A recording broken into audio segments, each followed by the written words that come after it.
জমিদার বাড়ি বাংলাদেশের প্রত্যেকটি জেলায় রয়েছে, ঠিক তার ধারাবাহিকতা আমাদের দ্বীপ জেলা ভোলাতে রয়েছে। দ্বীপ জেলা ভোলা, আজ আমি রয়েছি বরহানুদ্দিন উপজেলা। আজকে আপনাদেরকে দেখাবো একটি জমিদার বাড়ি। জমিদার বাড়িটির নাম রয়েছে হায়দার মহল।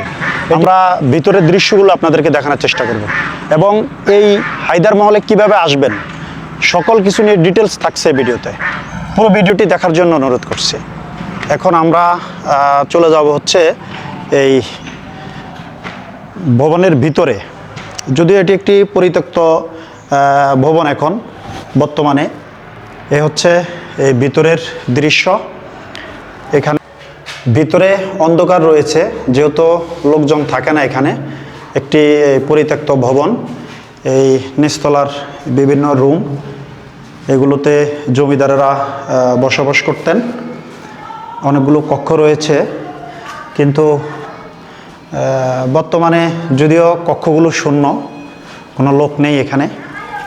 প্রিয় দর্শকবিন্দু, আপনি হায়দার মহলে যেভাবে আসবেন, প্রথমে দ্বীপ জেলা ভোলা বরহানুদ্দিন উপজেলায় উত্তর মাথা আসতে হবে। এখানে আসলে এই ঠিক এই হাইওয়ে ধরে সামনে আসলে এই প্রাচীন জমিদার বাড়িটি আপনি দেখতে পাবেন। বরহানুদ্দিন উপজেলা থেকে আসতে আপনার মাত্র 10 টাকা খরচ হবে অটো কিংবা বোরাকে। বিল্ডিংয়ের অন্য পাশ থেকে হচ্ছে দৃশ্য। দেখেন এই বিল্ডিংয়ের ইটের অবস্থা কি।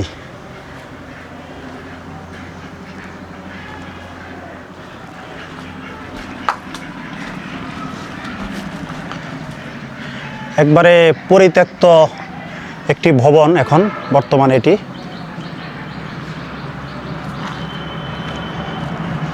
এবং এই জমিদার বাড়িতে আসলে আপনারা প্রথমে প্রবেশ করলেই এখানে দেখতে পাবেন একটি মসজিদ, পাশে রয়েছে প্রাইমারি স্কুল এবং পাশে রয়েছে একটি মাদ্রাসা।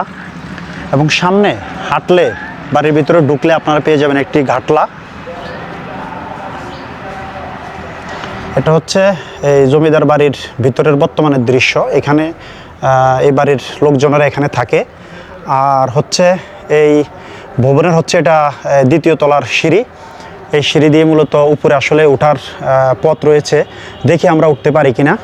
প্রিয় দর্শকবিন্দু, আমরা আপনাদেরকে এই বাড়িটির দ্বিতীয় তলায় নিয়ে যাচ্ছি।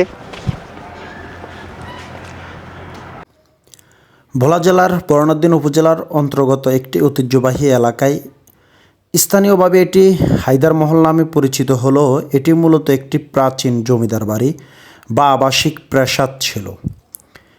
এই মহল বহু বছর ধরে স্থায়ী মানুষের কাছে ইতিহাসের নিদর্শন হিসাবে পরিচিত।